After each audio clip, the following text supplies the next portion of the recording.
23 वर्ष चेअरमन होतो, पुन्हा 5 वर्षासाठी तमाम ऊस उत्पादक शेतकरी आणि आमचे नेते, या नेत्यांनी मला नवीन संधी दिली.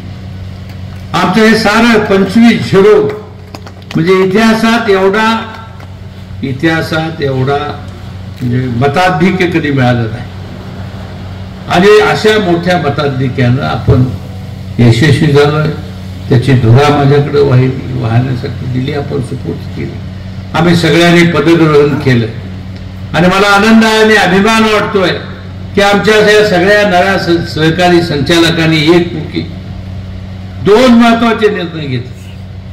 एक महत्वाचा निर्णय, जो ऊस उत्पादक शेतकरी नाही, ऊस उत्पादकांना 10 रुपयाने साखर आपण देतोय, ऊस उत्पादक नाही त्याला 20 रुपये देतो. आणि म्हणून आम्ही असं ठरवलंय की जे ऊस पुरवठा करत नाहीत त्याला 15 रुपयानं साखर द्यायचा, हा एक महत्वपूर्ण निकाल घेतला क्रांतिकारक. आणि दुसरा एक महत्वाचा निर्णय, 3200 रुपये आपली FRP बसती, कुणाची 3100 बसती.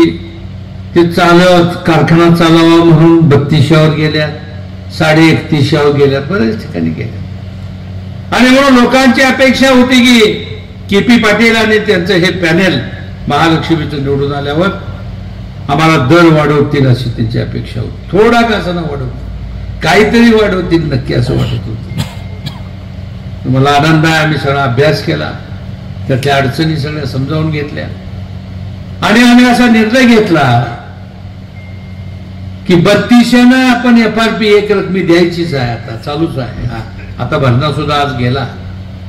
पण उरलेले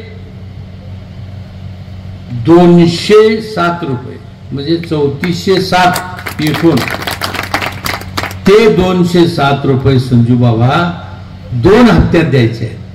तू काय काळजी करू नको, वाजण्याचं आहे. तुझ्यापेक्षा आमचा बिदरीतला शेतकरी माझ्यावर विश्वास ठेवणार आहे. एकदा KP पाटलानं घोषणा केली की ती ॲट पार देणारच. आणि म्हणून आपण यानंतर 2 हप्त्यामध्ये असा संकल्प आहे की आमच्याकडे दसरा दिवाळीच्या वेळेला काही नसते. पूर्वी 3 हप्त्यात होते, आता हे वाढीव मधलं देतोय. हक्काच्यातलं आम्ही काय थांबून घेत नाही, वाढीव मधलं देतोय. लोक समाधानी आहेत आणि मग तोही निर्णय आमच्या संचालक मंडळानं घेतलाय. त्याचं निश्चित रास्तपणे आम्हा सर्वांना अभिमान आहे. आणि म्हणून असे चांगले चांगले उपक्रम. ABP माझा, उघडा डोळे बघा नीट.